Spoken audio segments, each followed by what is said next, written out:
I'm thinking of.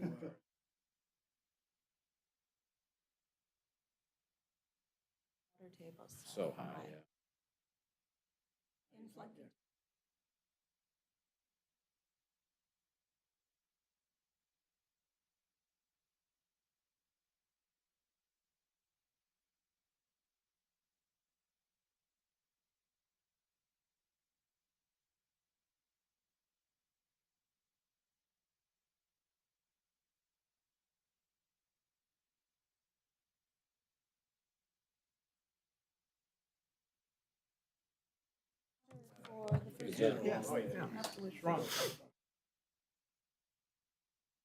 Yeah, we'll do the 5 seconds.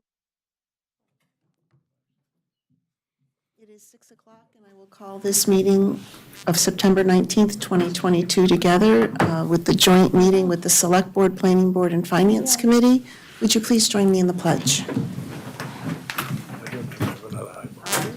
Allegiance to the flag of the United States of America and to the republic for which it stands, one nation, under God, indivisible, with liberty and justice for all.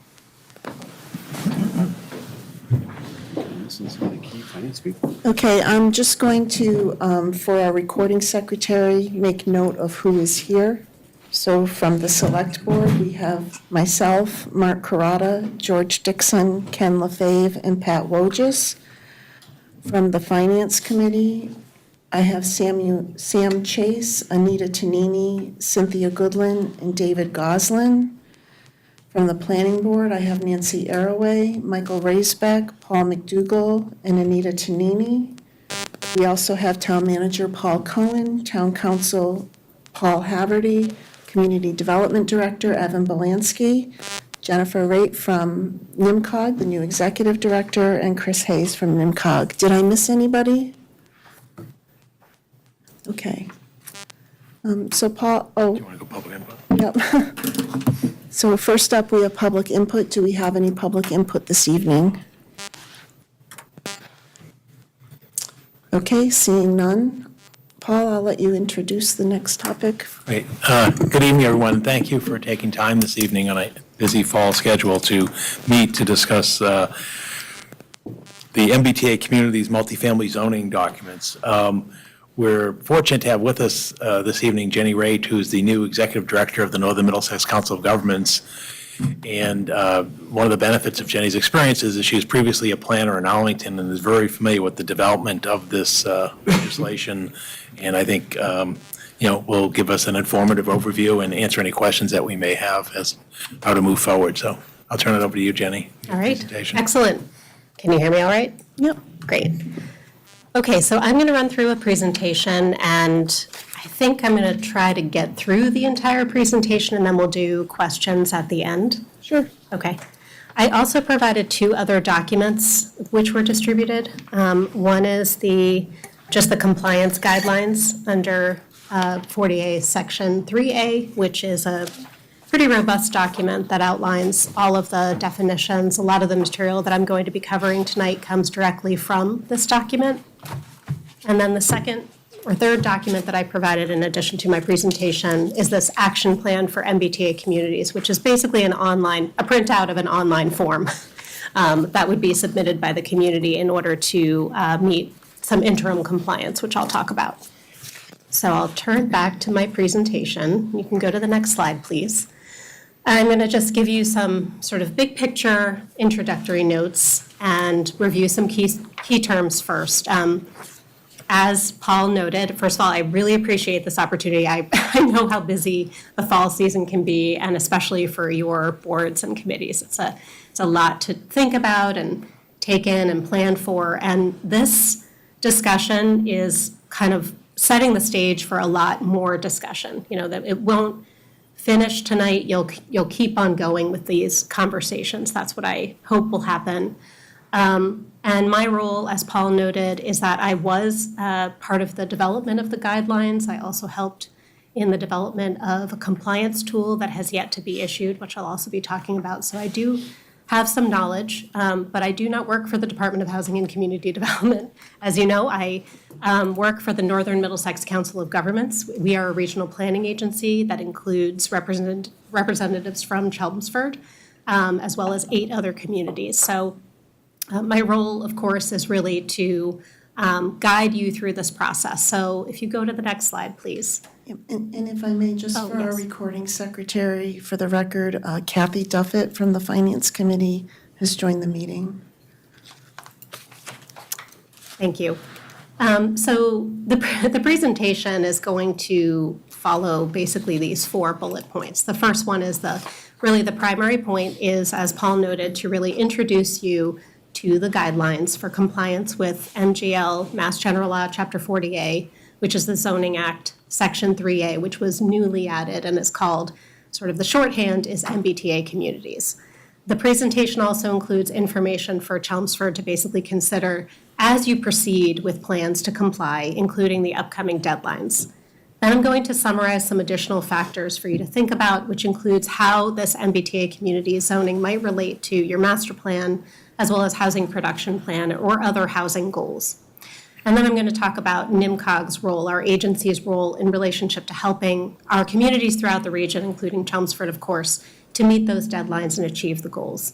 All of the information that I'm talking about tonight, except for, of course, my presentation, is posted to the mass.gov/MBTA Communities webpage. You can find many more things on that site. If you could go to the next slide, please. So some key definitions that I lifted up. This is not a comprehensive list of definitions. As I said, this is excerpts from the actual guidelines document, which you have before you and which is also posted with this meeting.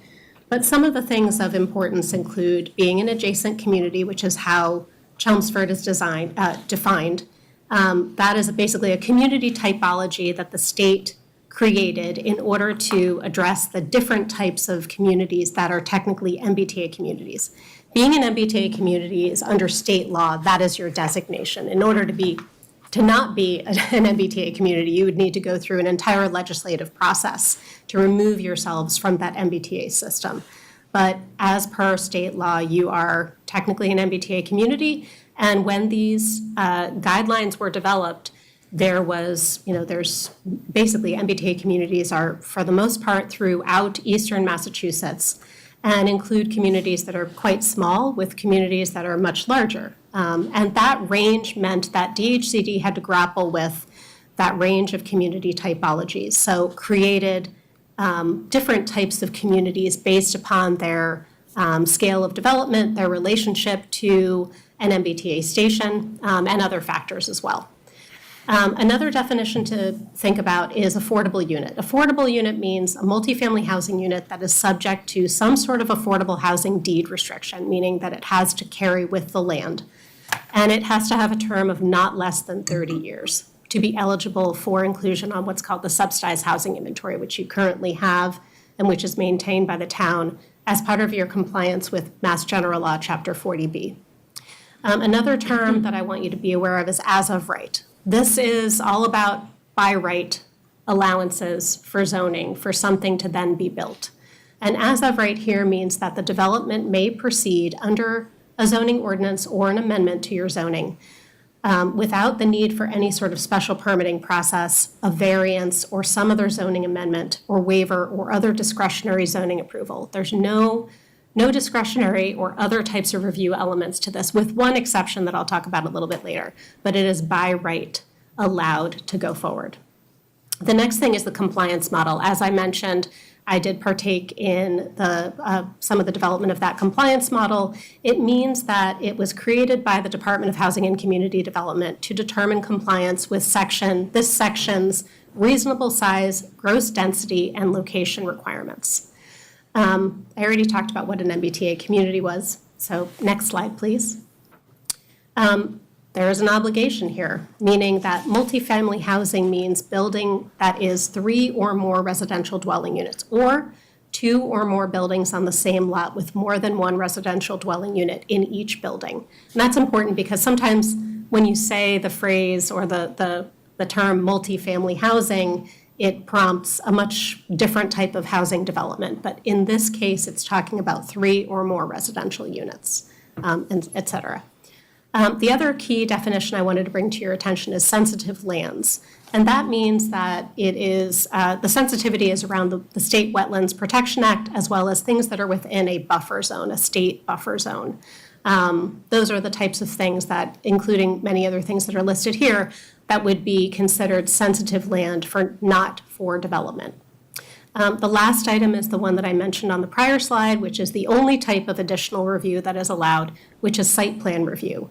That is a process that would be established by some local ordinance or bylaw by which a local board, likely the planning board, but it could be another one, or other boards who can participate in a board review, and would potentially impose some additional conditions upon usually the appearance or the design or layout of a specific project prior to the issuance of any building permit. But again, not as part of some sort of public hearing or public meeting process, but rather a site plan review process, again, which hopefully is already codified in a bylaw. Next slide, please.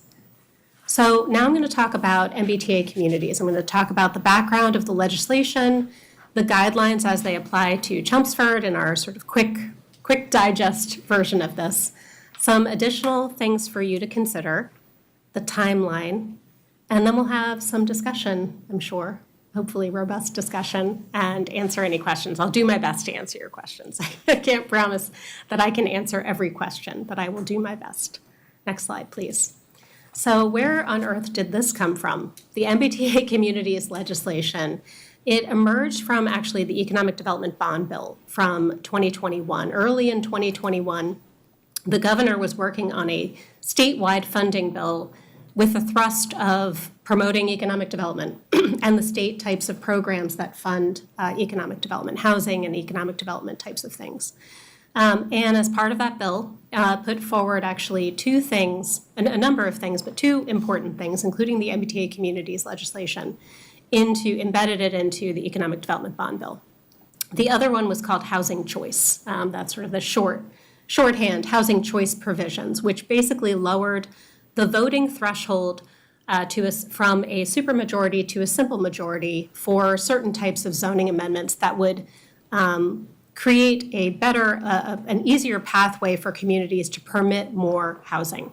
And housing of different types. It could have been accessory dwelling units, it could have been open space residential design types of developments, multifamily housing, inclusionary housing. There's a lot of different things that fall under the category of meeting the housing choice provisions. And also, there was a provision about MBTA communities needing to create a zoning district for by right multifamily housing. And that's what it was. It was emerged as legislation related to transit-oriented development and other opportunities where MBTA communities exist in order to produce more housing. Next slide, please. And so what it ended up saying, as in the simplicity of it all, is on this slide, which is that an MBTA community of any type, regardless of the type, shall have a zoning ordinance or bylaw that provides for at least one district of a reasonable size in which multifamily housing is permitted by right. Multifamily housing shall be without age restrictions, suitable for families with children, and the reasonable size of the district shall, 1, have a minimum gross density of 15 units per acre and be located not more than 0.5 miles from some sort of station, if applicable. And that's how it was left. That was the legislation. So the next step was that DHCD needed to promulgate guidelines in concert with the MBTA. And that's what happened next. And you may have participated in some conversations locally. Some of them were there. NIMCOG led a presentation as well at some point this year, once we had a little bit more information that was provided by DHCD. Next slide, please. And we learned about the draft guidelines when they came out. There was a very minimum compliance goal that was set earlier this year in order to allow communities to demonstrate that they were going to meet that minimum compliance by having some sort of presentation made to their local select board. So that happened in Chelmsford, where you discussed what you knew about MBTA communities at that point in time.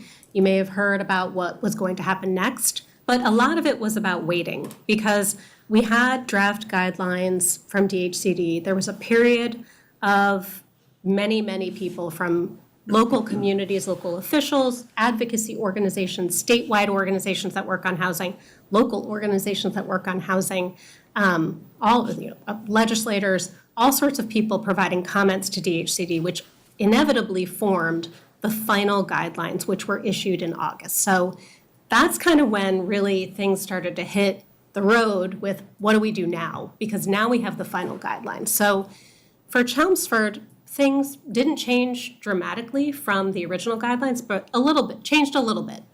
So I'm just going to talk about the way it is now. I'm not going to compare the way it was in the draft guidelines to now. I'm just going to tell you what it is today, and we can kind of think about that a little bit more when we get into our discussion. So as I mentioned, the community type in Chelmsford here, you're listed as an adjacent community, and I thought for interest, perhaps, I could tell you a little bit about your neighbors. You've got 2 other adjacent communities as your neighbor, and then you have 2 commuter rail communities, that being Lrta and Lowell, and then 1 adjacent small town. So 3 different types of communities. You know, we have a lot of different, we have 9 communities in the NEMCOG region, and 3 technically different types of communities, 2 that are actually not participating because they're not MBTA communities. Okay, so that's your community type. The capacity is about that when you have the zoning district for 15 units per acre, it also has to come with a certain level of capacity for development. You have to, in other words, demonstrate that you'd be able to develop a certain volume of housing in that district of a reasonable size. Could be bigger than that. That's the minimum. Could be bigger, that you need room to meet that capacity goal. And so based upon the data that we have from Chelmsford's 2020 year-round total housing units, which is 14,769 units, according to DHCD. May need massaging, that always happens. But the minimum multifamily unit capacity based upon that would mean that you'd need to provide 1,477 units. And that is based upon, again, the community typology corresponding with a percentage that each of those community types needs to achieve. So every adjacent community has a 10% goal of that total year-round housing units. So that's the 10% of your year-round housing units. And the minimum land area that would need to be covered would be at least 50 acres of land. The location, however, is somewhat interesting and something also to think about. So the district would be at least 5 contiguous acres, and it's recommended that this be at a neighborhood scale district along some transportation corridors perhaps, or near commercial or other types of business centers. The important thing to note is it can't be a single development site. You might have something in mind, for example, of a single development where you want to pursue, but it would have to be something more than just that particular multifamily housing project. It would have to be broader than that. Next slide, please. Affordability has been a really big issue for a lot of communities, and certainly a lot of the feedback that people provided to the Department of Housing and Community Development in the finalization of these guidelines included that there was a lot of concern raised around affordability, that there wasn't enough affordability predominantly. Affordable units that are required by the zoning, they would have to be eligible, as I noted previously, on the DHCD subsidized housing inventory. And right now in the guidelines, the maximum that's allowed is 10% of the units in any project could be affordable, and they have to be set aside for families who are making at or below 80% of the area median income. So that actually aligns with your inclusionary housing bylaw. And your inclusionary housing bylaw, I believe, is a little bit higher than that in terms of the percentage. As long as you are able to actually achieve housing development goals with your higher percentage, you may be allowed to use that higher percentage as part of any future development, but it cannot be deemed uneconomic. If it is by DHCD, then you would revert down to the 10% of affordable units for any particular development. Also, if you looked at potential development scenarios and you chose to pursue what's called a smart growth overlay district, or 40R, another general law, you could utilize the 20% housing affordability of housing, or other, there are other kind of companion rules that are similar to 40R which could produce the same outcome. Next slide, please. Some additional things to think about. So the following things would be inconsistent if you're thinking about that as of right multifamily use. These are a couple of things that would be inconsistent. Whenever you layer on some additional requirements to things that relate to this type of development, for example, higher energy efficiency standards, which would be more so than any other use, that would not be allowed. If you require some sort of third-party certification or other things that are not something that's required for similar or other types of uses in that district, that would not be allowed. Requiring the combination of with commercial or other uses on the same lot as part of a single project, that may not be allowed unless you also allow for only multifamily housing as well in that same district. So you can't just pursue mixed-use development by right. You'd also have to think about the companion reality that you need to also produce multifamily housing alone as a single use. Next slide, please. Site plan review. This is something that I think is good for every community to have, some guidelines around the type of development that they're looking for. So you may require site plan review for any as of right multifamily uses. And you can't, but the key thing is you can do that, but you cannot impose any unreasonable requirements or additional regulations, or create any types of delays, or make anything uneconomic in the process. Please, next slide. Some other things to think about. It is required under law to create this zoning. You'll be able to maintain your eligibility for different types of state funding programs right now, as well as likely in the future additional ones to be added.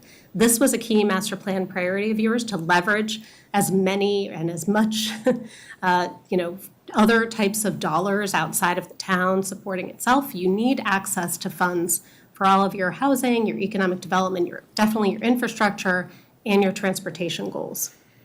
It also meets your master plan goals by managing and directing growth, including potentially redevelopment as well as new development. It meets a number of your housing production plan goals. It also meets and addresses potentially some unmet housing needs, which I've outlined here. And I think ultimately it helps Chelmsford to keep ahead and be proactive rather than risks potentially some non-compliance. Next slide, please. So what is the timeline? Where do we go from here? So the compliance, as I mentioned, these guidelines were issued in August. The compliance model, as well as a workbook, is going to be issued in November. The interim compliance deadline to submit this action plan, which I'm going to talk about in a moment, is January 31st. And I've got this sort of big block windows here, so it could be at any point in time that these next things happen. But it does, of course, then have an impact on the later dates, depending upon when you decide to start any one of them. So during 2023, at some point, you might apply for technical assistance. Could be from NMCOG, but it could also be from another entity through, there's other state providers of technical assistance. Also, I would suggest engaging in a robust public engagement process to develop the zoning in the district. And then at some point during 2023 or 2024, whenever you finalize the zoning and have have everything ready to go, but before you go to town meeting, there's a 90-day review period that's required by DHCD prior to you filing any warrant article. And then, of course, depending upon when that happens, either at your annual or your fall 2024 town meeting, you'd hold a town meeting, perhaps you do it twice, depending upon the outcome. You hold your town meeting to adopt the zoning or the district. And then by the end of 2024, you need to be completely compliant with the zoning. So that would be the deadline for town meeting to approve anything. Of course, you wouldn't be meeting on New Year's Eve, I don't think. And then, of course, anytime. If you're looking for some additional information, I mentioned the Mbta Communities page on the mass.gov website. There will be additional information on the NMCOG's website as well. But for now, I think the MBTA Communities page has a lot of things, including a webinar that took place a couple of weeks ago, which had a lot of really important information about how this all is being put together. Next slide, please. So the NIMCOG right now is assisting 4 of our communities through our current year of district local technical assistance. That's basically our way of providing assistance is through a funding program provided by DHCD. We provide this annually. We're currently providing a number of different parts of assistance to Chelmsford's planning board, actually, as part of site plan review, looking at some mismatch of uses, for example. And we've provided other assistance in the past, of course, through this particular program. So this program is funding our ability to document existing conditions with zoning, investigate different locations and development scenarios, and a bunch of other things to help communities to go through a participatory process to adopt the zoning that they need to meet the law. Additionally, we're planning to do other types of things to provide just general regional guidance, collaboration, and offer any support as well as strategy as our communities move forward. And that includes assisting all of our communities on understanding the compliance model, explaining the guidelines, and on meeting the compliance. Convening any meetings that are necessary, like the one we're having tonight. Be glad to do it again and again, however many times you want to have a discussion or to get into the nitty-gritty of it all. Assist with any funding applications or any additional technical assistance or any other needs that you might have in order to meet the compliance. And then we're also going to be beginning the development of a regional housing strategy, which I think globally helps to support many of our communities with this type of work. Last slide, please. That is all from me. Thank you so much for the time tonight. I'm glad to answer any questions. Thank you, Paul. Thank you, Jennifer. Maybe as people are thinking, Jen, early on there was a question about whether this was optional or it's mandated, and therefore if you didn't participate in it, you just lost your eligibility for grant funding. But if you could just state, because I know I've heard it repeatedly in the last several weeks, that there is no option, that if a town doesn't do this, then you're subject to unknown potential such as litigation or other challenges in terms of from development. So could you sort of elaborate on the issue about whether this is mandatory or optional? This is not an optional participatory program. This is a mandate from the state. It is in Mass General Laws, Chapter 40A, the Zoning Act. It is a new section added to that Zoning Act. And if you are an MBTA community, which you are under state law, then you must comply with that regulation and that rule. So that is required, and it would potentially jeopardize the town in meeting other things or meeting other goals. And I don't know what the risk level is there or your appetite for risk. But I would say that it is 100% something to be compliant with. And that is what we're talking about tonight.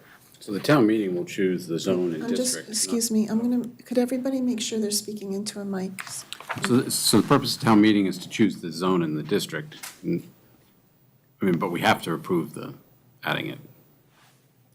Yes, I mean, you would have a process of talking about the type of zoning that you're looking for. There would be, but ultimately the warrant article would be either a zoning amendment to your existing zoning bylaw, or it could be an overlay district.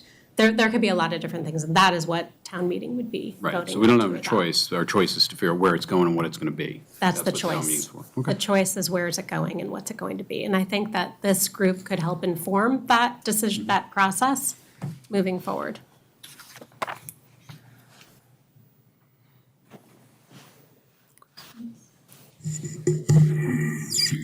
Just to confirm, so it could be an overlay district, it doesn't have to be a base zoning. Potentially it could. I mean, that is something that you could investigate as part of your look at what's possible. But it still has to meet all of the capacity requirements, and it would have to be by right. So that would be, 2 factors to consider, how that might be in conflict with your underlying zoning. So Yeah, I but- don't know that that's the right recipe here. But the point is, you don't have to give up your underlying zoning to overlay this on top of it. You may to not make it have an to. option. You may not have to make it an option. Again, I think that's part of the investigation of what makes sense here. Kathy Duffett in the Zoom room wanted to ask a question. I'm sorry if I missed this at the beginning of the meeting, and I'm sorry if this is a somewhat obtuse question, but what are the benefits to the town, other than it's required that we do it? What are concrete benefits that we will receive? That's the end of my question. I see you mouthing words. Yeah, I mean, how it's been explained is that there's a housing shortage in Massachusetts, and particularly in eastern Massachusetts, and the high cost of housing is creating jeopardy to the state's economic viability compared to other states and other parts of the country.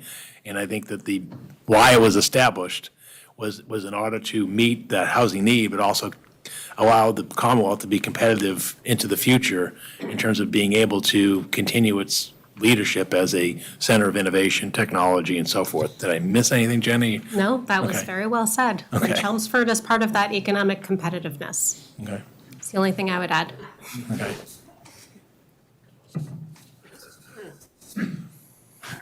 Okay, I'm sorry, I want to ask another question. Go ahead. If I may continue, so when I'm talking, so if you live in Chelmsford, and we may border Lowell, and we may border Lrta, but it's extremely inconvenient to get to either place to actually commute to Boston. So within this, we take the housing on, are there any benefits to improving our connection between those two locations?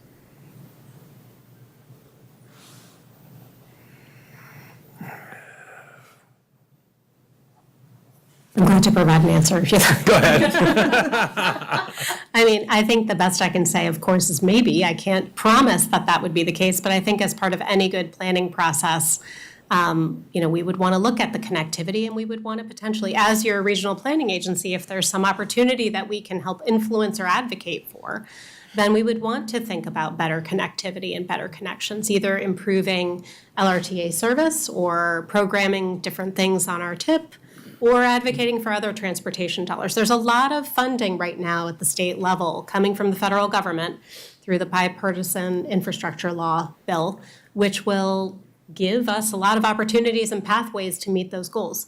Not discrediting the other possibility that a developer could also potentially make investments that would increase some of that connectivity and pay for potentially transit options. So I would only say maybe, because I don't want to overpromise anything, but I hear what you're saying, absolutely.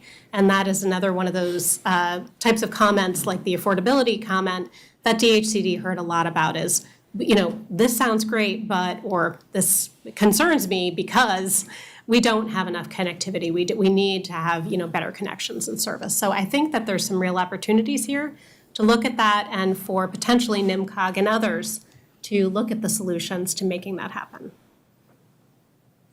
One of the other points that I've heard along the way, and Evan, he hasn't to jump in either, is this only requires the community to adopt the zoning. It does not mandate that any housing units ever get constructed. And my understanding is it also doesn't supersede the town's environmental laws or the state's environmental laws or the town's infrastructure ability. And you know where I'm going, because I saw you at a conference last Friday in Lowell. One of the challenges Chelmsford has is sewer capacity. Right. And therefore, to build 1,477 units, or, on a minimum of 50 acres of land with, this large density of development in terms of the zoning itself of 15 units per acre, all that is fine, but you'd have to have the physical means of infrastructure in order, with water, sewer, what have you, in order to make that viable. Mm-hmm. And I think that it has to be pointed out, is that it can't just overwhelm a community's infrastructure systems. Right. I mean, I think the delicate balance there is, everything that you said is accurate, which is that it would not supersede state or local wetlands laws and protections, including the buffer zones. And it would be, something where, if you had infrastructure issues, they would need to be addressed, because it cannot be deemed uneconomic. You wouldn't be able to pursue a development scenario that ultimately renders no development because it's not economic or can't meet that potential. So that would be the only kind of delicate balance there. The other thing is that it is, there's potentially not any requirement. At the moment, there is not any requirement to develop anything, but I don't know what will happen in out years as DHCD begins, looking at the zoning after 2024, at the end of 2024, that's when everybody submits zoning. Who knows what this will all look like in 2025 and 2026. So at the moment, you're correct. All you need to do is zone, and there is nothing that is talking about, DHCD checking on compliance and meeting production goals to meet that capacity. But I don't know what it will look like in the future. But right now, that is not something that is on the horizon. And we spent the better part of the past decade and even before then trying to meet our 40B requirements of getting to 10%, and we Yes. obtained that goal. Yes. So I guess the question I have is, the town recently approved a project at 255 Princeton Street, the former UMass Lowell West campus, of 396 housing units, and it's right now before the planning board for permitting approval. So the rezoning was completed last February, and during that discussion, there was debate about whether that parcel or property may be eligible included as part of this MBTA Communities legislation. It's 30 acres of developable land, and my understanding about the MBTA's Communities legislation, it just looks at land regardless of what is actually built upon it in terms of the ability for it to develop. So do you have any, I'm not asking you to make a definitive statement, but do you have any sense in terms of could those 30 acres and that property be part of the town's strategy of compliance? Again, it may be potentially something to review to determine whether or not it would be part of that compliance. And I have also investigated that a little bit in, looking at what was provided to me previously around that particular, what's being reviewed by the planning board. And it seems like it could potentially be a component of the compliance. And to your earlier point, you aren't looking at what's actually in the built environment right now. You're just looking at it as if it's sort of a blank slate. So yes, that is exactly the way that it would be looked at. So potentially, it could be incled. So to follow up on Paul's question. Paul, could You you want to just put him grab the right mic in front over of there me? too? Yeah.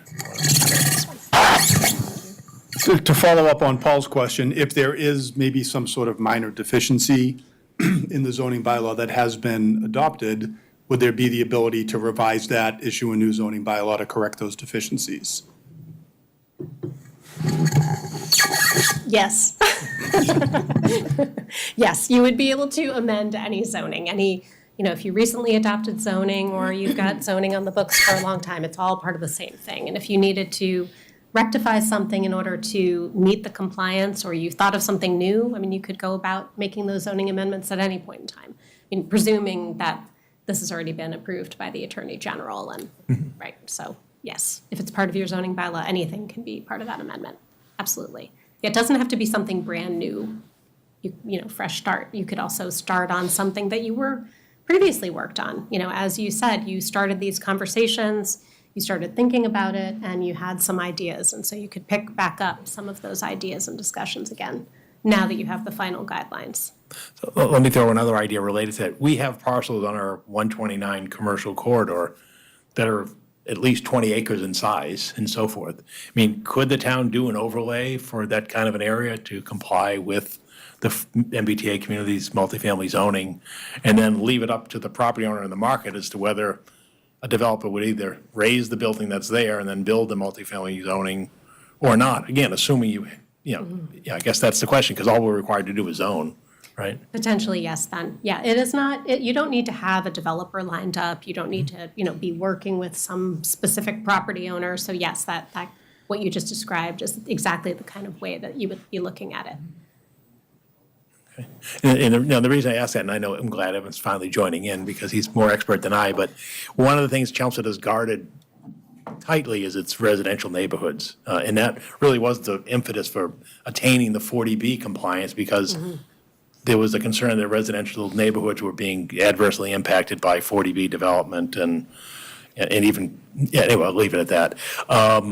And so I guess the question may become is it a viable strategy perhaps for the town to look outside those areas, such as the commercial corridors, industrial corridors, and the 255 Princeton Street as an effective approach to looking at how to comply with this law?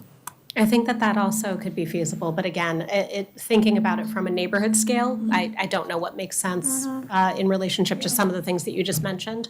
But if that makes sense from a neighborhood scale, or versus a commercial corridor type of thing, then yes, that would be another way to pursue it. Evan, I'll let you jump in. If you recall, when I presented, I think it was a couple months ago, to the select board, if you take UMass West as an example, the developable acreage is about 25, 26 acres. There's 394 units approved there. So that's 15 units an acre. So mathematically, you need 75 more acres if you want to accommodate a similar housing style and development such as UMass West. So that would be larger developments, and that may be one strategy where you're trying to find similar, either single properties or a group of properties in town that equate to 20, 25 to 30 acres. So, Route 129 could be an example of that. I'd also presented the Lrta bus routes in Chelmsford. It's clear to me that the spirit and intent is while we don't have any Mbta bus stops or facilities in town, we do have Lrta bus stops that then make direct connections to commuter rail stations.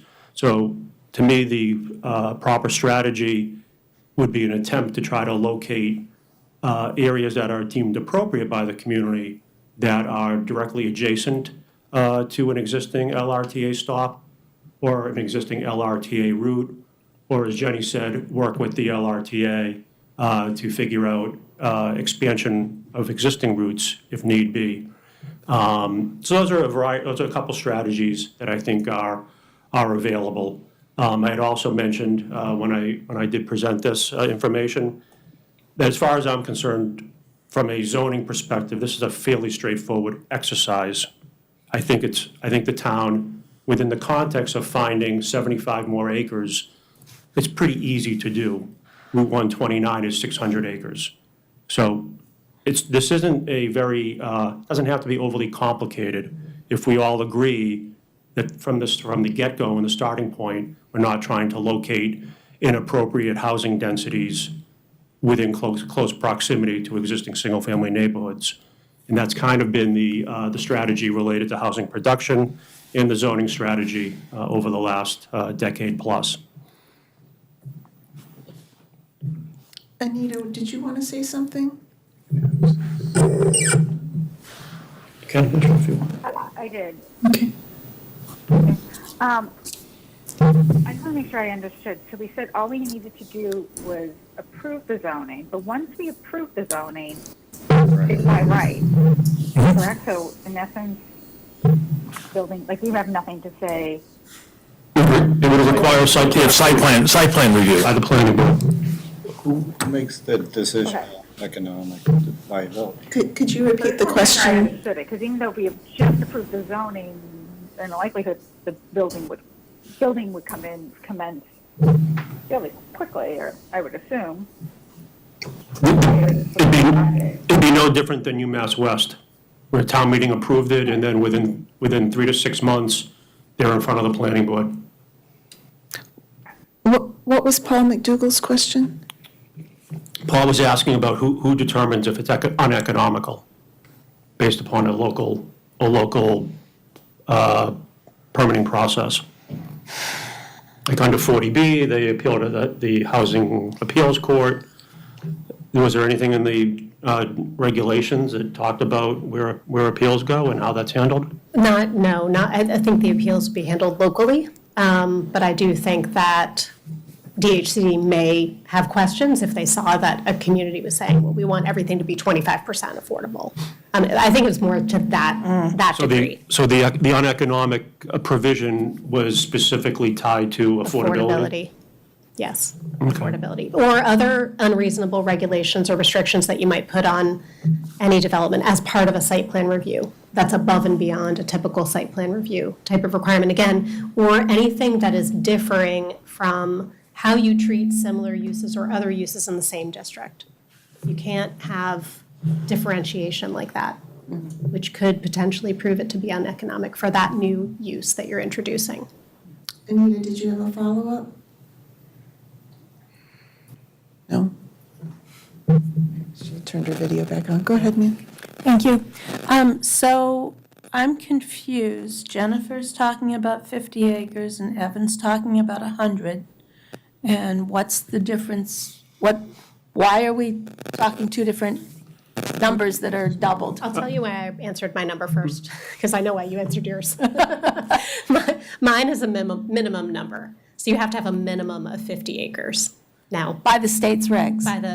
yes, to be compliant, Right. yes. So if Chelmsford wanted a minimum of 50 acres, that would be 30 units per acre, correct, mathematically? Right, mathematically Ah, speaking. okay. But you, and And you so were the talking. Chelmsford zoning model right Okay. now, the Seoid, our 40Bs, have right. averaged 15 to 20 units per acre. Yeah, So I'm just assuming, Yeah. as well as UMass West, it's 15 Yeah. units per acre. So- I'm assuming that within the suburban context, that's a model that Chelmsford doesn't want to exceed. so we could do a multifamily overlay on specific areas that provided for up to 15 units per acre by right and exceeding 15 units per acre by special permit. The by right, 15 units per acre is actually on the low side of what we've been seeing for the last 5 or more years for multifamily. So that, that shouldn't be an issue, having it by right. Then the question will become, what are the right areas to put an overlay of such? We have 129 that already permits multifamily. So the change there would simply be the fact that up to 15 is by right, and you no longer have special permit considerations to be made, where the planning board can negotiate things like developers' contribution to utilities or, infrastructure or whatever, but still allow that type of a negotiation over 15 units per acre, which we have today. And there's also the possibility of areas that are already multifamily that could be overlaid with a 15-unit by right, that would have almost zero impact to the community. If a developer wanted to go in and tear down the existing multifamily and put up new multifamily, I suppose they could, but, or if they don't have 15 units per acre already, they might be able to put in a few more units. But that, again, has very minimal impacts. And then we have areas that we would like to see redeveloped that would have substantial impacts on the community, and have severe limitations because of both conservation and infrastructure availability, such as Lower Watton Street.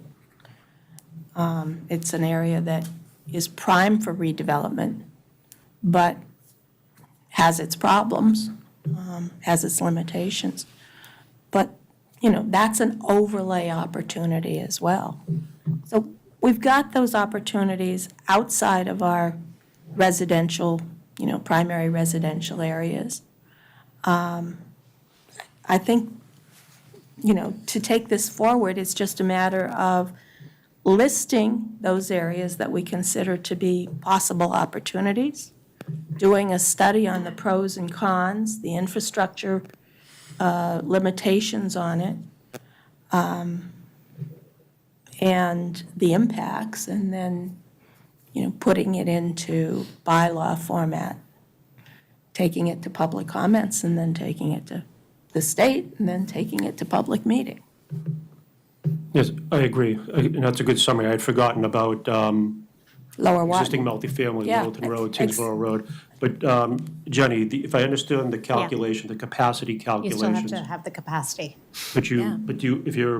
if you're zoning existing multifamily and they have 10 units an acre, you're only including the delta, correct, in the exercise that the state requires?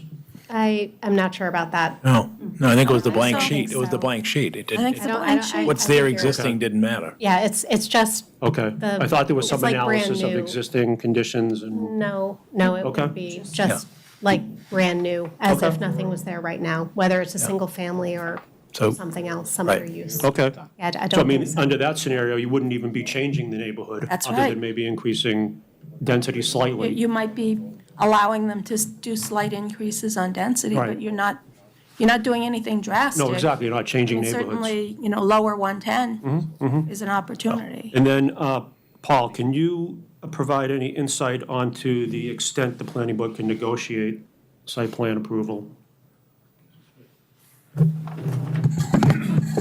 If you, for example, we can require peer review, which we've done for by Certainly. right. Yep. Let's assume the peer review consultant, based upon the scope and scale of the proposal, recommends certain safety improvements related to traffic. Or a civil peer review recommends certain improvements related to infrastructure.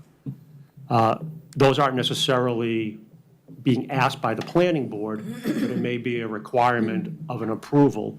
We don't do a lot of by right development in town. I think really the only one is UMass West. So what insight can you provide on that? I would absolutely agree with that. If the site plan approval process identifies existing infrastructure deficiencies, that's certainly something that you can require the applicant to improve, to make it so that the development can actually be constructed in a way that doesn't cause any significant problems. The standard for denying a site plan approval is essentially if there is an issue that is so intractable that it cannot be addressed through conditions. So you do have the right to impose conditions as part of a site plan approval. You do have the right to address infrastructure deficiencies. So that is something that shouldn't be a problem. I did want to address one of the points that Nancy had just made regarding the 15 unit per acre plus allowing special permits to exceed that. And Jenny, you can correct me if I'm wrong, but I think that you would still be required to zone enough acreage at the 15 units per acre. You wouldn't be able to include anything above and beyond as part of your calculation. That is what, Right. that is what Evan was talking about, Yeah. actually. Yeah, That was it, Evan's answer, actually, was, So my only point was that if a developer were to come in under that overlay and wanted to go higher than the 15, it allows us to go into special permit considerations and appropriateness for the higher densities. I think it's a good idea. Yeah, I do too. I just wanted to make sure you weren't Yeah. thinking that you could count that additional. No. right. Understood. So the only final comment I have, and I mentioned this when I appeared before the select board previously, I had not applied for any NIMCOG DLTA money for the primary reason, unlike some of our peers, I didn't want to get ahead of the local process. So as Jenny indicated, my expectation moving forward is that we collectively would decide to proceed when NIMCOG issues their next DLTA, which my understanding is sometime in early 2023. We would apply, and that would begin the local, zoning planning exercise. Typically, Chelmsford would appoint some sort of diverse committee that would engage directly with NIMCOG. Maybe that's led through the planning board.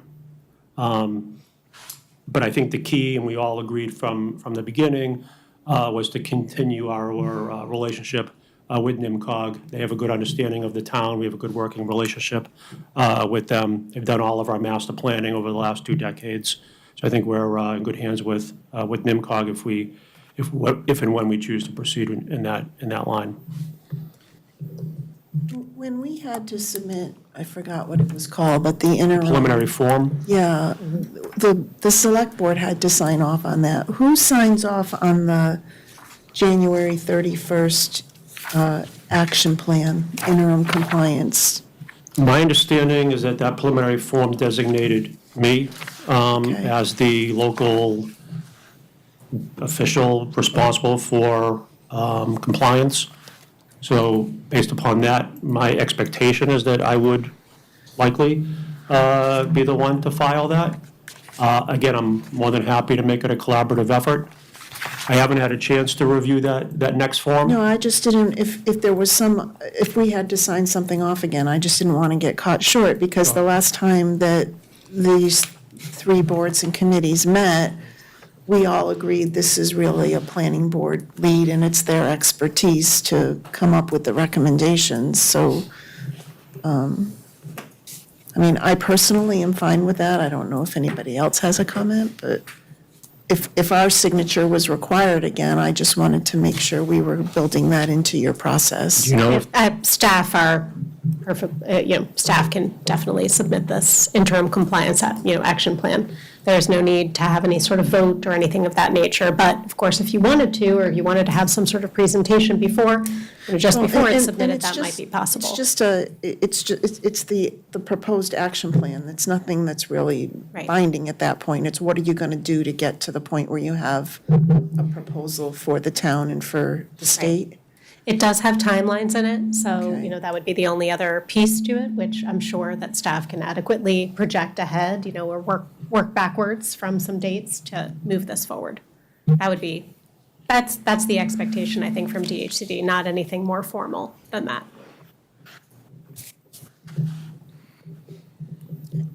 Any other comments or questions? I'll just make a suggestion out there, since it's occurring to me and we're all here together. One of the other underutilized parcels of significant size in the community, aside from 129, and we mentioned the West Campus and so forth, it would be the mobile home park on Littleton Road. And that's almost 38 acres of land. And I think it's fair to say that's an underutilized parcel of property. Now, again, it's not suggesting anything happens to the mobile home park, but that may be a scenario where it could be included in the multifamily, and it may end up being a win-win for everybody, the existing tenants, the property owner, and so forth.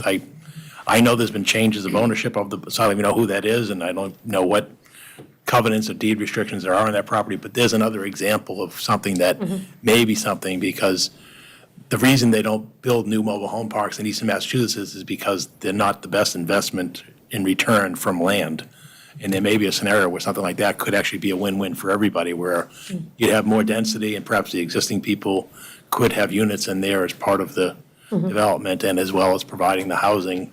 And then there may be enough land to provide some of the infrastructure, particularly sewer needs on site, similar to the West Campus. So I just throw that out as a thought, because it's something that's not often considered in terms of another underutilized parcel of land that could meet the need and scale of what we're trying to do here as a community. Yeah. I wasn't prepared. Oh, sorry. The dog agrees. I wasn't planning to talk about the locations this evening, but I would encourage you to be thoughtful about as many locations as possible, and as broadly looking at your entire community, whether they're single family, other types of commercial, or other types of uses, looking more broadly, not just at where you have multifamily. That actually would be potentially disruptive to a lot more families than if you're looking at lower density areas in town. So just thinking about all those considerations is good from an equitable perspective as well, as you begin to move forward. Excuse me.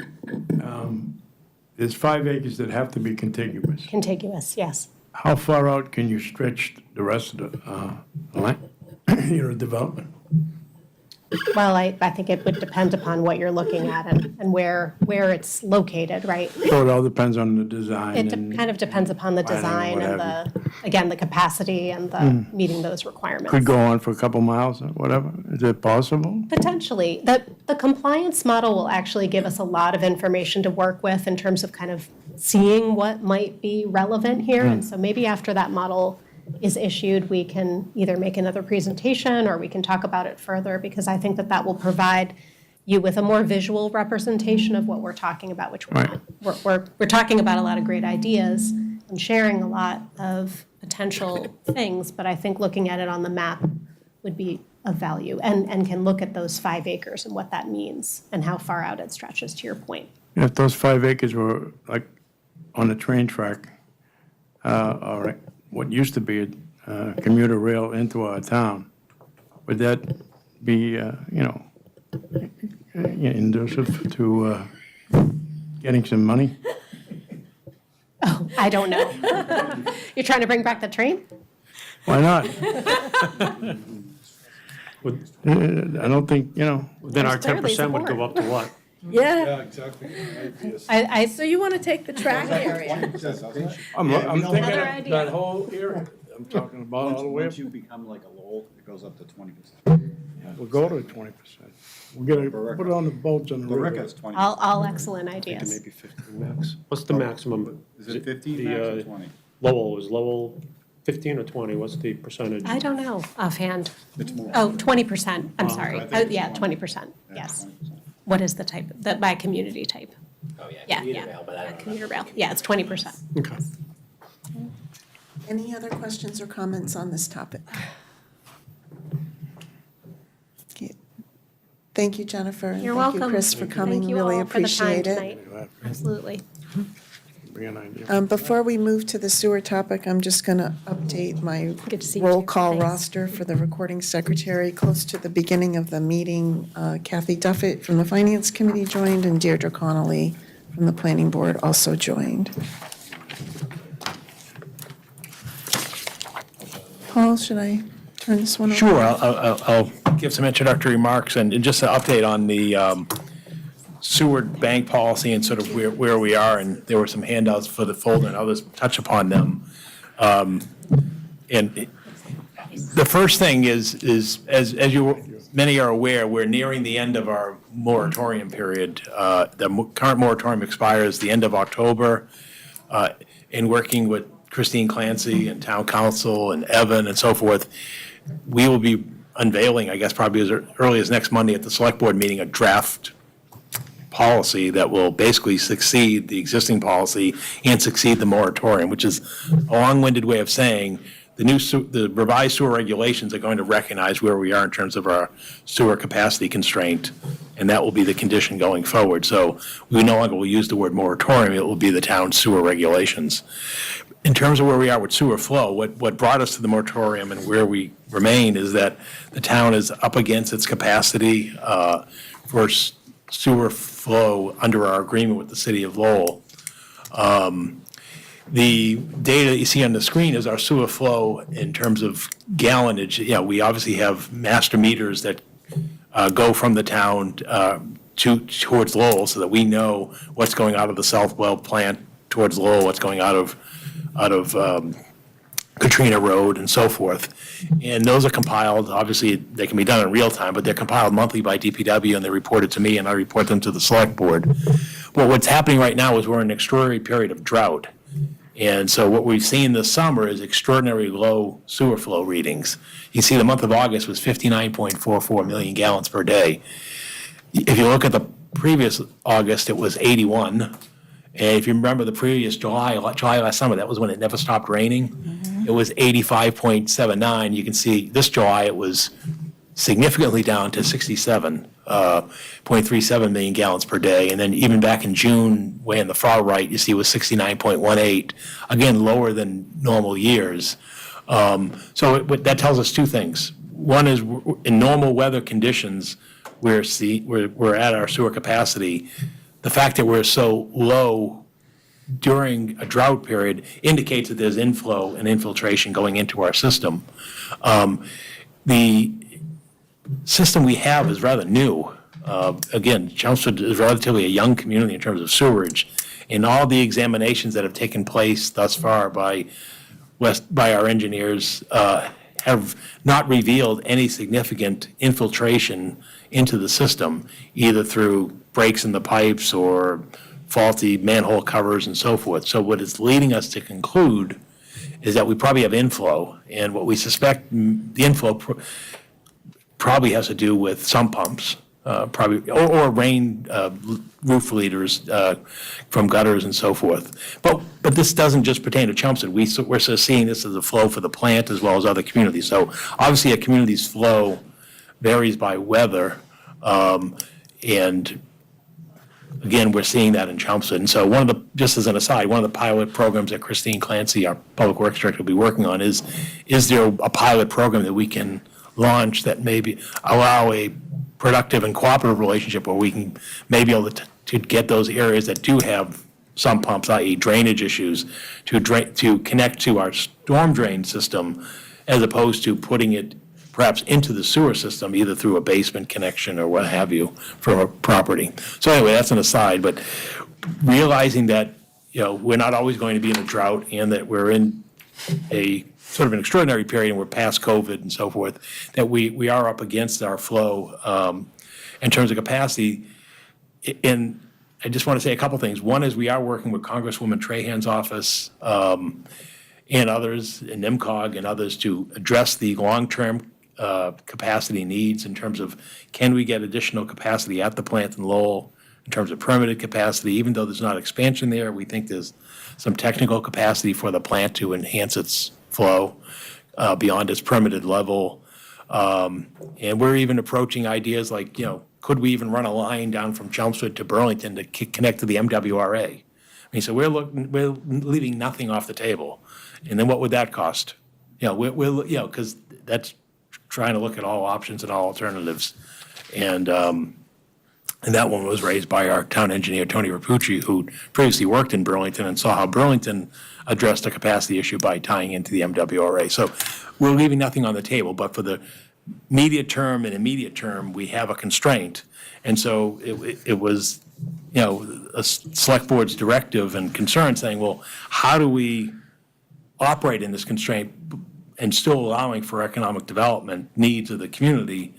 And so with the directive from the select board, we've worked over the last few months to develop a sewer bank policy that we've shared with you today, and it's on the handout there. And again, I'm not going to read it verbatim because that's not what you want to do, but I'll just sort of highlight what the intent is that, given that we're at our permitted capacity, and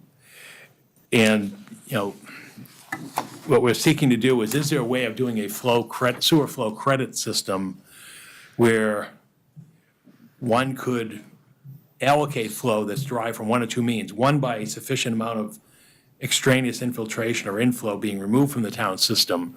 At this point in time, we haven't been able to identify a ripe opportunity for that, or by a deeded conveyance of allocated sewer flow from one or more properties to another property. Give an example. We have, it's a real example, we have property on 129 that is looking to convert from an office use to a warehouse type of use. That warehouse type of use would use less sewer capacity. Is there a means where that type of allowed capacity and would able to be conveyed by deed restriction to another property, let's say in the town center, to allow for economic development? And as you'll see, I'll go through there, it really would be a managed program. So basically, through this and through the town sewer policy, we define sewer flow as, what's allowed under our sewer capacity plan in terms of what's connected and what remains to be connected. And then there's, again, a system of credits where if there were to be infiltration or inflow credits, that would be done on a one credit for every 2 gallons of legally permissible inflow or infiltration removed.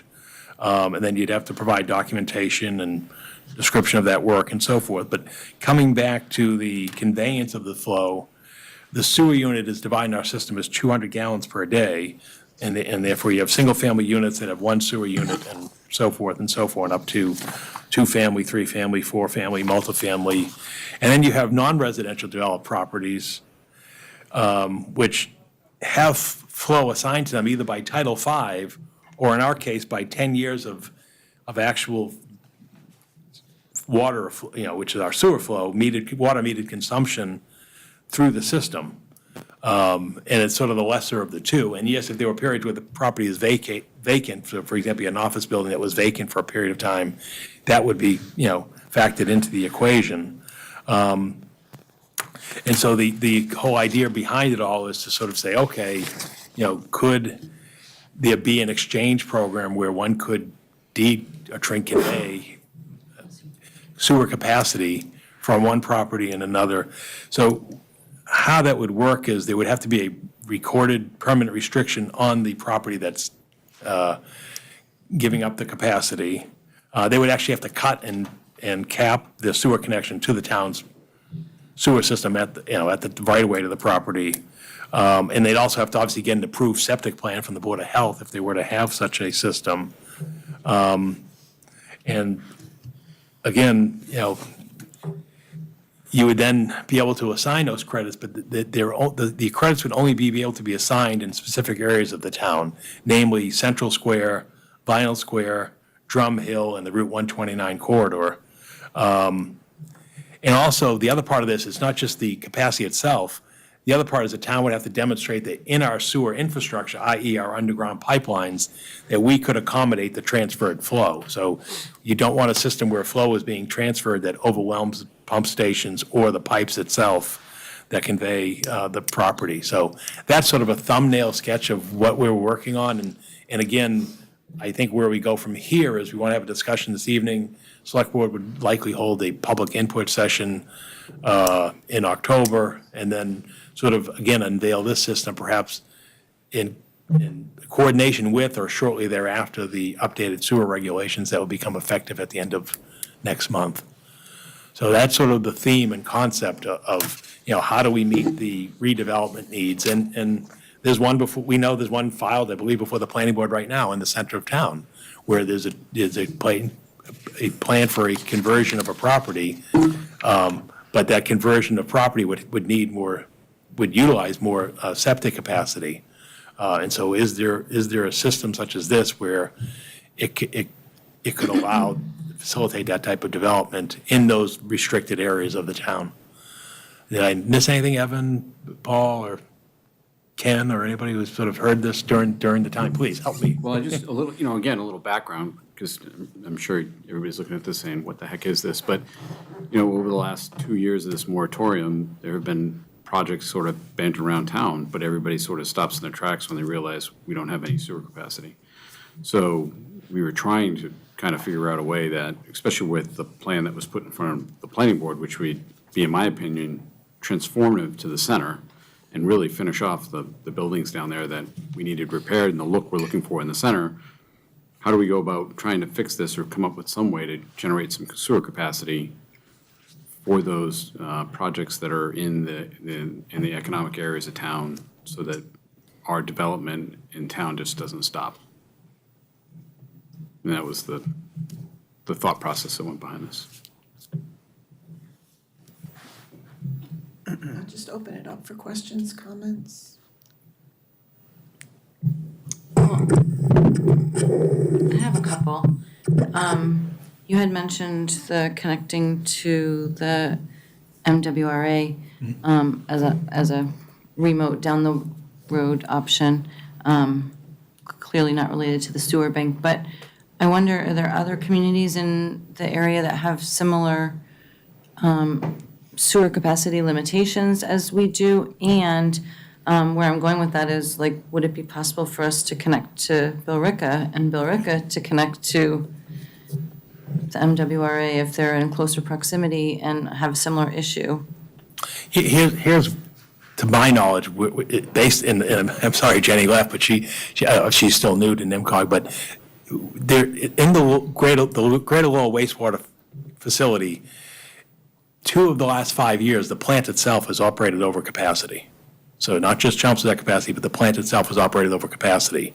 And yeah, maybe that is somewhat due to the weather, but we know in our conversations that we've had with the communities that Drake is at a nearing capacity, Tingsboro is seeking additional capacity, and they're also looking for a reallocation of their existing capacity because it's on the wrong, they want to move it to the Chelmsford side of the river. And I believe, I use the word I believe that the city of Lowell is at or near capacity because of the fact of what's happened to the plant. The only community that's tied to that plant that is not addressing a capacity issue is Tewksbury. Tewksbury has not developed its sewer system throughout its community enough that they're running into a capacity issue. So those are the communities that are tied to that plant. In terms of Billerica, our engineers approached Billerica to see if they would allow us to connect or otherwise utilize some of their capacity. And they politely said, no, not at this time, not in their immediate future, because they're still doing some development in their town, and they're not going to sacrifice their development constraint. But the idea of could you convey sewers, Barica to, MWRA to Chelmsford, I don't know, because one thing about the MWRA for sewer is it tends to be more expensive than what, Barica would pay now, and would they want to sort of get in line with that? It may be more viable, and again, this is very early infancy stages, to just run a pipe along, whether it's down Route 3 or 3A, to Burlington, would that work? And then, I know it sounds like a huge distance, and it's talking millions of dollars, but who knows? But, so we're looking at everything. So I'd rule nothing out, but I do want to convey the message that Chelmsford is not the only community, certainly in the Lowell plant, but this issue is arising in other parts of eastern Massachusetts as well, and even into central Massachusetts, in terms of sewer capacity issues. And oftentimes they do cross town borders. I know council's worked on one in Lancaster with Clinton. There are a number of communities that, that are up against it. And again, if you're looking at this MBTA's, Communities Act that we discussed earlier, it's got to, sewer and water have got to be a constraint or an issue that has to be addressed, because let's say we didn't have the moratorium where we were, 5 or 6 years ago, this MBTA Communities Act would put us there and then some in terms of where we are today. So this is the big challenge. And as I said, we've reached out to Congresswoman Trahan's office and so forth, saying, hey, is there anything you can do to help us in the short term? But also this is a long-term need for Chelmsford and for eastern Massachusetts, and probably a good part of any urbanized area in terms of the infrastructure needs of how do you, service this. I mean, so, yeah, that is a real constraint. Another thought I had was that the areas that we're desiring development in, Central Square, would we be in any way vulnerable to litigation from people who want there's, if there's quite limited sewer capacity, they'd rather it be in their property that isn't in one of these areas? I mean, are we able to designate preferred areas legally? I think generally, access to a sewer system is first come, first served, based upon if you are within the particular sewer district. But what we're talking about here is implementation of ways to sort of get around the sewer moratorium, either through I&I or through the program of sort of transferring sewer credits.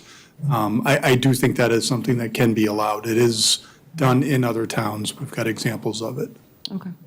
And then I guess my final thing is that the designations as they're in this draft are very vague. And if this is going to be like a zoning document, I think. No, it's not a zoning thing. We're not trying to touch zoning. How are we defining Central Village, for instance? We would use a Is it the map. Yeah, we would use a map that probably would coincide with our, The our overlay zoning maps. district. Yeah, or- overlay, exactly. Yeah. And similar with 129 Business Quarter. I mean, We would probably use the overlay it districts. would need to be, Yeah, there would be maps that would accompany this text, yes. right. Okay. But I just want to be clear, we're not looking to change zoning, so we're not trying, we're just saying is there, if the problem is a sewer infrastructure or sewer capacity, is there a way to address this right this time without changing the overall zoning in the community? No, I know, but if we're going to play king and say these are the preferred areas, But those really are the economic development areas of it's town. fine. Yeah. I mean, I Yeah. just wanted to know that was Yeah. fine. It sounds like Yeah. it is. But then I think that the language defining them needs to be much tighter. Paul, is your intention to take this to town meeting for vote? And if so, in what form and what would it be No, it would- incorporated into? It would not be a town meeting vote. It would be a policy adopted by ultimately by the DPW directors in terms of because the DPW adopts sewer policy in the community. But what we would do is we'd want the select board's approval. We wouldn't do anything without the select board's approval. Okay. Because, and the reason that it's DPW is when the charter was amended, all the responsibilities of the sewer commission and everything else flowed into DPW. But no, this would not be a bylaw or a town meeting or a general bylaw of the town. This would be a policy, So do you? which I think the board would do after public Would you hearings. expect to take it to, for public comment? Of course. Oh, yeah. So that's our next step, is to hold public comment. But Nan, I guess my question for you is, well, how would you like to see it approved? Is there a different path you would take? You know, I don't know where it belongs, but it seems like it is of a significant enough impact that it would be appropriate for public vote, for a representative vote. Just my feeling. Nan, what do you mean by significant impact? What are you thinking is what is that significant impact? Do you refer to development potential or? Development potential. I Yeah, mean, this may not be a zoning article, but it certainly has as much impact on development as any zoning article does. And it just seems to me like it's appropriate to have this direction, if you will, Yeah, understood. this regulation, more than a department. Right. Would it document. provide some context about development potential?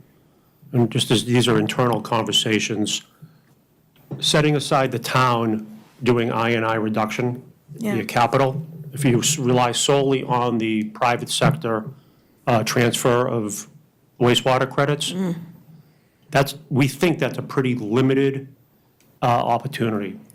Yeah, I do too. I'm looking at this and saying, who in their right mind would sell off their sewer credits? Right. So we have a couple examples that are currently in front of the planning board. Those property owners may not even be aware of it. Obviously, it's not effective at this point.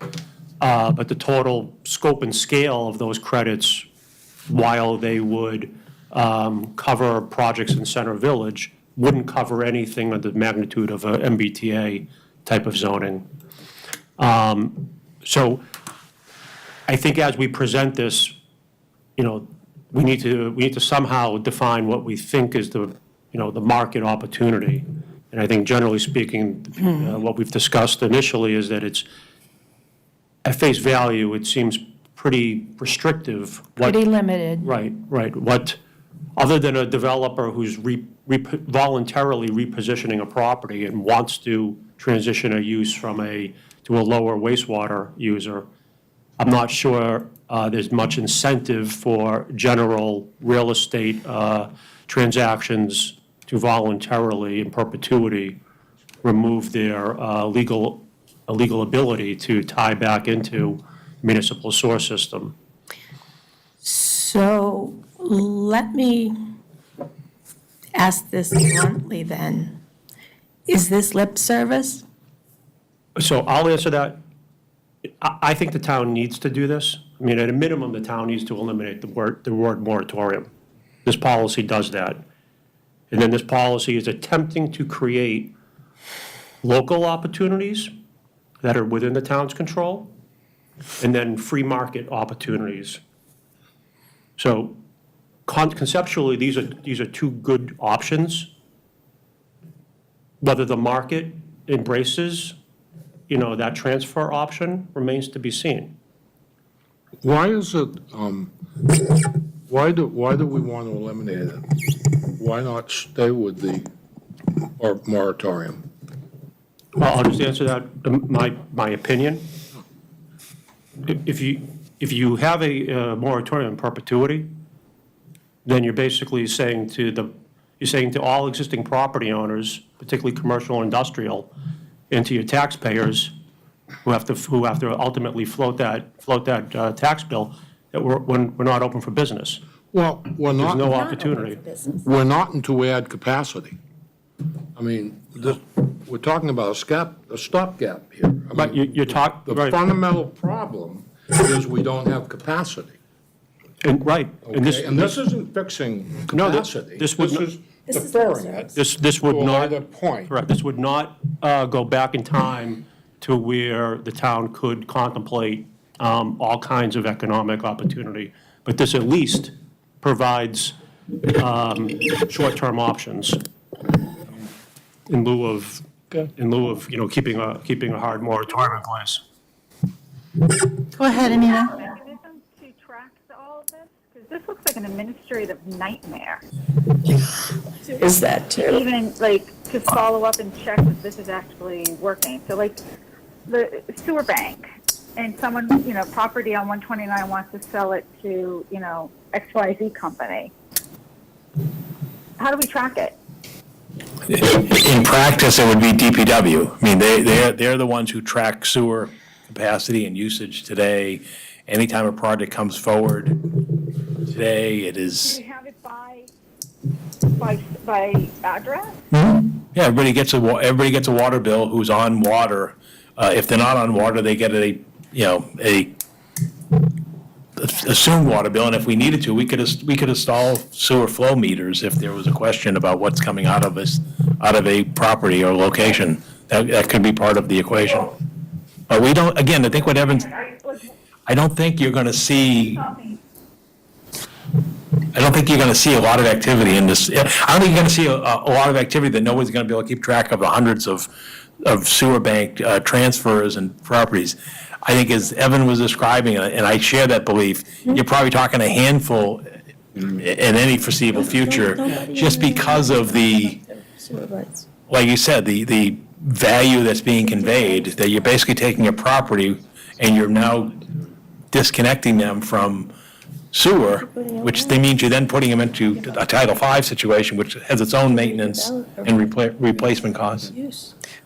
So I don't think it's going to be a challenge in terms of tracking, because I just don't think it's going to be a highly utilized program. But it's something, I would just put the cost of that in the policy. Like, the cost needs to be borne by the people that are utilizing this and not the town. Meaning, like, if we need a sewer meter on it, then they need to prove to us that they're transferring any.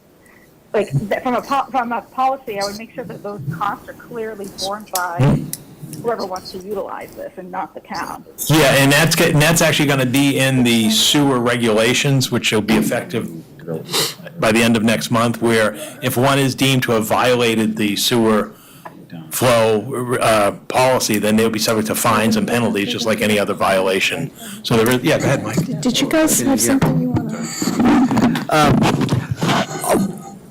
Have we made any attempt to estimate a dollar value for this sewer unit? And the reason I ask that is unless it's valuable enough, the costs, say, of recording something like that, or, as we've mentioned, the cost of the sewer meters, or the costs associated with implementing this scheme might be such that nobody's ever going to use it for simply financial reasons. So it's probably worth our getting some kind of estimate as the value of a sewer unit. I think there are probably ways we could do it. It's not simple, though. Yeah, we haven't identified that, and that's why the beauty of the private market would regulate that in terms of the exchange between property owners, in terms of what one might feel would be the diminishment of property by not having sewer versus putting in a septic. Right, what's the cost of septic? What we do know, because we've discussed this internally, is that the Center Village concept that's going to appear on your 28th agenda, there's 10 one-bedrooms, and then a couple restaurants. So I think the calculated Title V flows was 2,500 gallons per day, or 2,700 gallons per day. So that equates to, again, on the Title V, 7 houses on septic. And an average septic system could be 30, 40, 50, 60, grand. So that's one way to try to calculate. So if you use this, this transfer of flows that may be a methodology for one developer who's trying to buy credits, and then he could, that developer could then figure out, what would be the equivalency if I wanted to pursue converting 7 single-family houses. There's a variety of ways, but it's going to be on a case-by-case basis because each individual proposed project, that particular developer needs a certain amount of credits, certain amount of flow. Do you understand what I'm saying? But see, I argue it's not just the cost of the septic system. If you and I were going to buy a house, Mike, and one had the sewer connection and one had a septic system, what would the difference in market value be for that property? The difference in market Identical. value and the costs Because of the septic. associated with the transaction. Exactly. And it's, the reason I ask is because if the numbers are far enough out of whack, let's not bother letting the free market figure it out. If we can figure it out, But if we get it wrong, then it's, we'd have to get it really wrong. Whereas, let the market will dictate, in other words, if we said, oh, it's worth $30,000 of sewer credit, and then it's wrong, then whichever side we get it wrong, that end of the transaction is not going to How move it. far wrong you We're not creating the value. We're not creating the We're value. just creating the opportunity. Exactly. And the sole opportunity for the compelling public interest is presumably to allow economic development in targeted areas. Yeah, and another 20 pages of regulations stored away somewhere for somebody to deal with later. Right. But the here and now is maybe two real projects in front of the planning board that would even qualify to consider this scenario. Paul, I had asked at a couple of, one of our reviews of this, what is our excess capacity right now in gallons per day, or what's our margin to be 100% at capacity? And the answer at that time was it depends. It depends on rainfall and all this other stuff. But it still seems like we should have a sense of what's our basic average capacity or margin that we have. And as I'm listening to this conversation, for a project that has a 2,700 gallon per day requirement, if our margin is 100,000 gallons a day or 75,000, like, is there some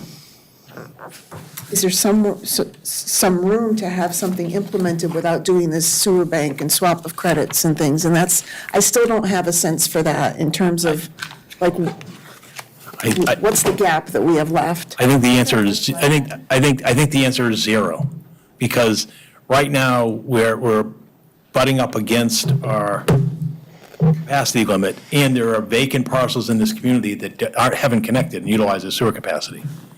And also, under our system, you have the ability to expand your flow under the sewer policy. So for example, if you put an in-law apartment in your residential dwelling, single-family residential dwelling, that's allowed by right. So there's no restriction or rehabilitation, so that's allowed. Meaning that if someone wanted to do that, you have no control over what it does to the sewer. Exactly. You just got to provide it, Yep. okay. And then for commercial property, there's an allowed increase of up to 500 gallons per day for commercial. So for example, if you were changing a barber shop to a, Small restaurant. then you're allowed to do that by right under our policy. So when I'm asked the question, and I've discussed this with Christine Clancy, what's our capacity? I think the answer is zero. And the reason that we're not, that's the case is again, it does vary. We're always going to have some vacancy rate of commercial property in town. We're always going to have some stock. But the bottom line is we have people who have the rights to expand as well as to connect under the allocation to our system. And the other part is under our agreement with Lowell, the only fine to penalty to Chelmsford for exceeding our capacity is, whatever risk and cost that they may incur of fines, penalties, and so forth from their regulatory agency. So when we did exceed our flow a couple years back, we didn't get a penalty or a fine for exceeding our flow. We were just billed the cost. So that's the answer. The answer is I don't think we have any extra capacity And that's why the policy is being modified away from a moratorium to a solid state policy. But again, within that policy, there are ability to expand existing properties, commercial and residential. And so I don't see any scenario where there's sort of a buffer zone that we can say, oh, well, let's use 25,000 of our 100,000 capacity to do X, Y, or Z. We just don't have that. What's the duration of our agreement with Lowell? It runs till 2037, 2038. Yeah, it started in the late 70s. It came up for a 25-year renewal about a decade ago, and it runs till 2037, 38. And we gave capacity, was it Tingsboro or Tewksbury? It was to Tingsboro. Our original capacity was 3.01 million gallons. We assigned 0.35 to Tingsboro, so we're now at 2.66 million gallons per day. And that's also through 37? Yes, that's run concurrent. And that was done, that was done decades ago. We can't change the Tingsboro. No. And Tingsboro, and We wouldn't want Lowell to come and change ours. we don't want Lowell to change ours either. Well, you said that, Yes, go ahead. go ahead. Go ahead, Anita, then Deirdre has a question. You said that Lori Trahan Mm-hmm. is working to get more capacity at Lowell. Yes, there have been discussions, that they're having discussions with federal and state regulators and officials about this. One of the challenges is, and why it's not happening quicker than we would hope, is right now they're in discussions regarding the storm surge overflow that happens every time there's a heavy rainfall and raw sewage gets dumped into the Merrimack River from the Lowell plant as well as other plants along the river. And so until that is ironed out, they're not going to touch the capacity issue for obvious reasons. So what you will see happen, hopefully sooner than later, is a consent order, a resolution towards the storm surge overflow from that plant. And then, again, perhaps we can engage and reach an agreement on perhaps additional capacity. The problem that the plant has in terms of macro additional capacity is there's no additional land there because it's on an island. And then the other problem you have is you also have the, as we said earlier, the pipe capacity that goes there from different locations. So it's just not the plant issue, it's also the issue of flow, and then, again, are there ways towards that? That plant also takes in raw sewage, so meaning from septic haulers. So, for example, if there are communities and people within the area who have septic systems because sewer isn't available to them, that plant also treats septic as well. So again, that's all part of the equation and calculus. So we don't see any immediate resolution to the capacity issue in terms of the plant capacity for a bit of time, particularly until the storm surge overflow capacity issue is resolved. Deirdre? Thank you. George had a question? Oh, no. Well, you said that Tingsboro was perhaps looking for additional capacity. Is there any way that we could regionalize maybe a small plant between The problem, here's the challenge with locating a plant. The current regulations, federal regulations, no longer allow a plant to discharge into a water body. Right. So, for example, everyone eyed the location of Southwell in the town of Chelmsford. Hey, that's what Southwell was originally envisioned to. Why don't we build a plant at Southwell and discharge into the river? Well, they no longer allow you to do that. Right. So that's off the equation. The other then problem becomes, okay, well, where do you have a parcel of land that you could discharge into the ground? And there are very limited such parcels in Chelmsford, but the challenge, whether it's in Chelmsford or Tingsboro or that part of Westford, is where you're going to put it. Because two things come with that. One is you got odor, which is what we saw with the plant in Lowell, and maybe the technologies are better today in terms of odor or emissions from the plant.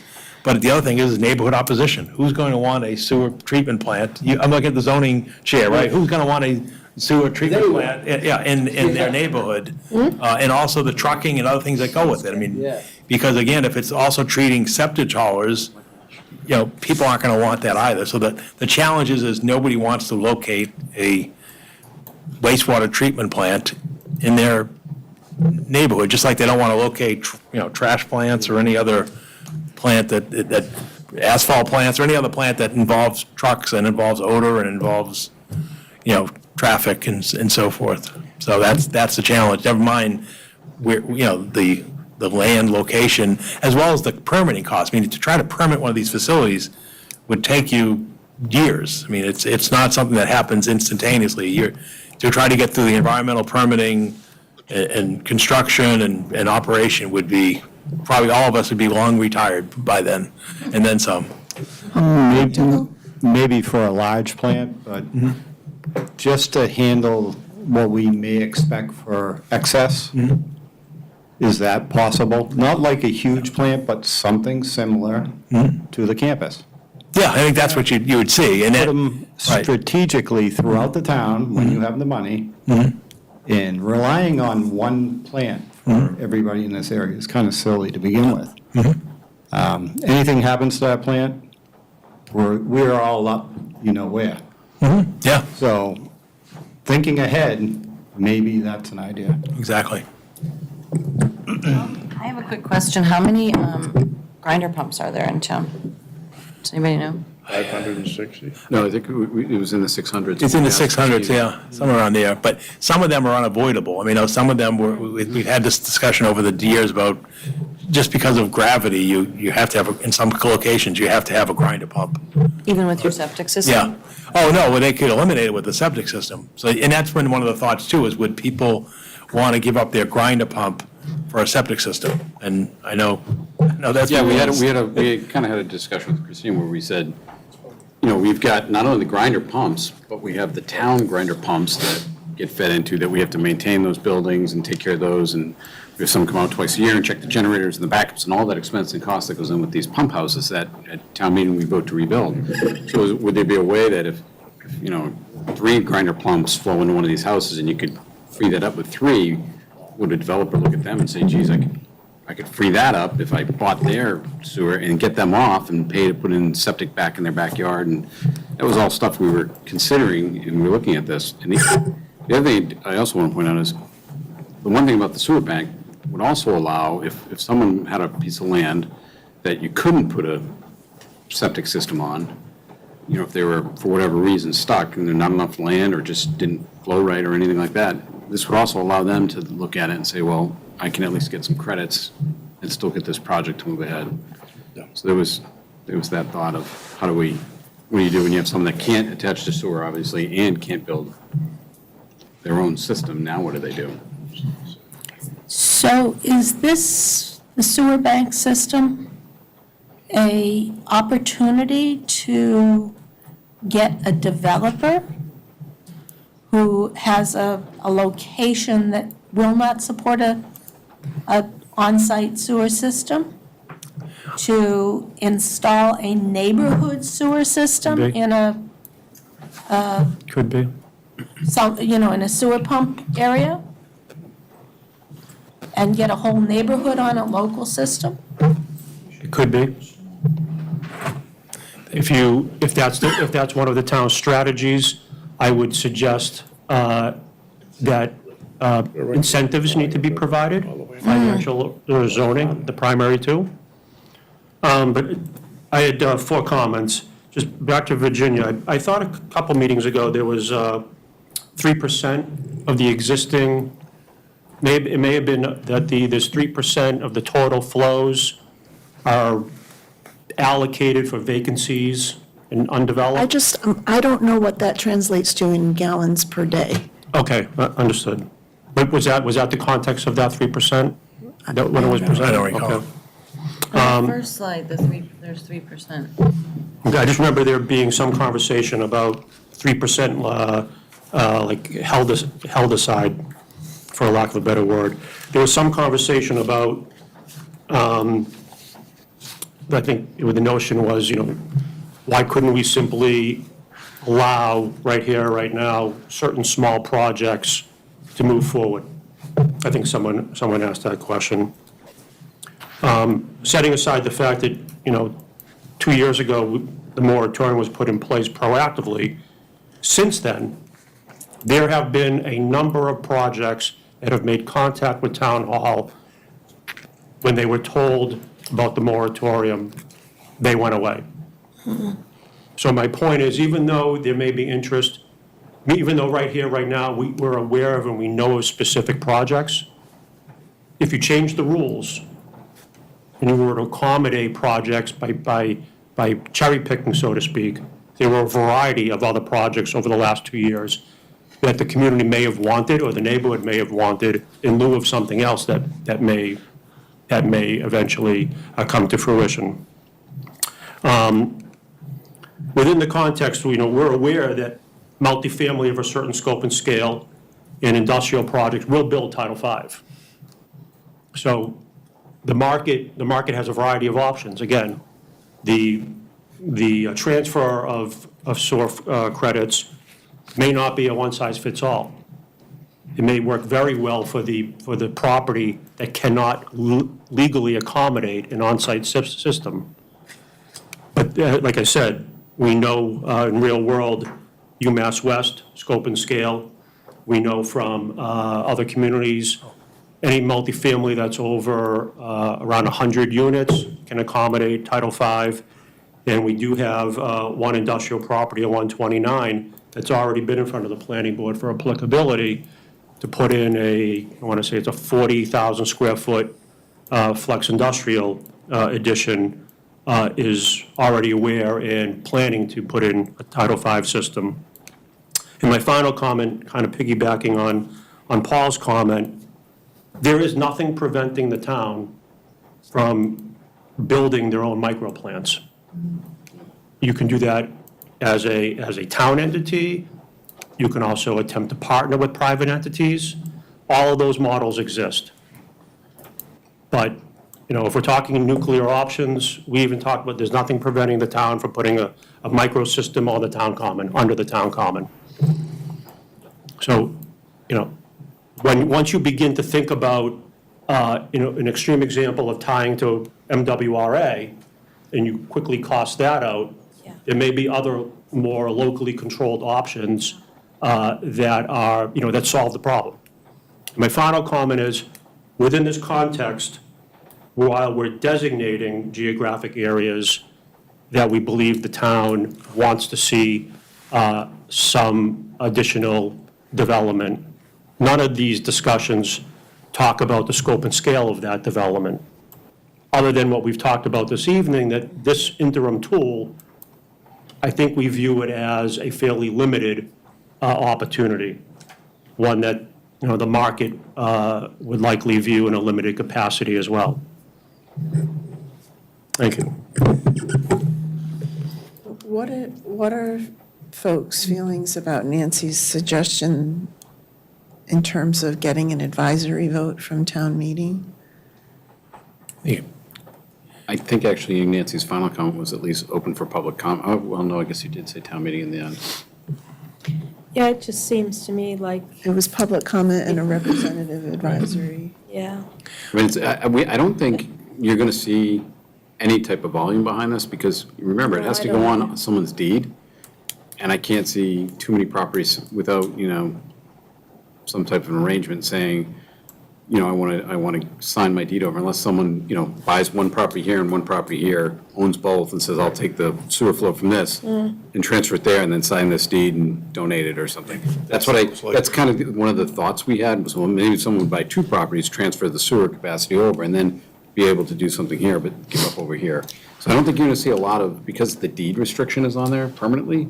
Yeah, I can't see this working in terms of selling off your rights, but I could see it working with a developer that, in compensation, put in a private community system to allow them to connect their new development.